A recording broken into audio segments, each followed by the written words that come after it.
Rasululloh aytadilar, 7 toifa kishilar bor, 7 xil odam bor. Alloh taolo mana shu kishilarni hech qanday soya bo'lmaydigan kunda o'zining soyasi bilan yoki arshning soyasi bilan soyalantiradi. Odil boshliq. Ikkinchisi, Robbisining ibodati bilan ulg'aygan yigit.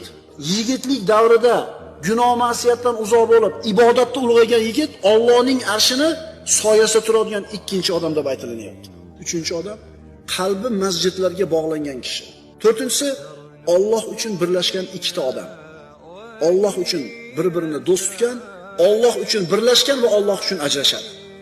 Keyingisi, chiroyli bir ayol zinoga taklif qilgan paytda men Allohdan qo'rqaman deb o'zini tiygan erkak.